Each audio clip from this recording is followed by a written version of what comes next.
In diesem Video erkläre ich euch, welche Varianten es von Semanux Access für Mac gibt, wie ihr sie herunterladet und auch wie ihr sie installiert. Semanux Access ist direkt über unsere Webseite verfügbar. Gehe dazu auf deinen Webbrowser und gebe in der Adressleiste semanux.de ein. Dort findest du auf der rechten Seite My Semanux. Unter My Semanux findest du Registrieren und Einloggen und auch Download Semanux Access. Ich klicke auf Download Semanux Access. Hier siehst du die beiden Varianten, die wir von Semanux Access für Mac-Computer anbieten.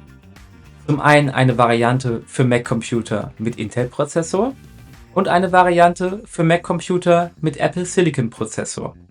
Apple Silicon heißt auch M1, M2 oder auch M3-Prozessoren. Du kannst einfach herausfinden, welcher Prozessor in deinem Mac-Computer steckt, indem du auf den Apfel in der linken oberen Ecke gehst und unter über diesem Mac. Dort steht für mich Apple M1 Pro. Das heißt, ich habe einen Mac-Computer mit einem Apple Silicon-Prozessor. Das heißt, ich wähle die Variante von Semanux Access für Macs mit Apple Silicon und klicke auf Jetzt herunterladen. Nach dem erfolgreichen Download von Semanux Access kannst du es auf deinem Mac-Computer installieren. Gehe dazu auf Downloads und klicke auf die heruntergeladene Datei. Nun öffnet sich ein kleines Fenster und du musst Semanux Access von der linken auf die rechte Seite auf deinen Applications- oder Programme-Ordner ziehen.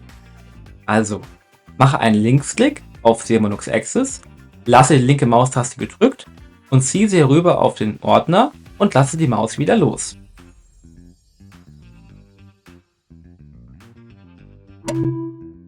Danach kannst du alle Fenster schließen.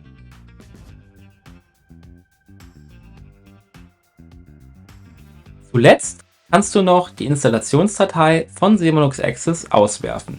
Gehe dazu auf deinem Schreibtisch auf das Paket mit Semanux Access, mache einen Rechtsklick und wähle Auswerfen. Nun hast du Semanux Access installiert und du findest es unter anderem im Launchpad. Ich gehe auf mein Launchpad und finde Semanux Access. Mit einem Klick starte ich es. Nun startet Semanux Access, aber bevor es zum ersten Mal starten kann, wirst du gefragt, ob du es wirklich öffnen möchtest. Ich klicke auf Öffnen.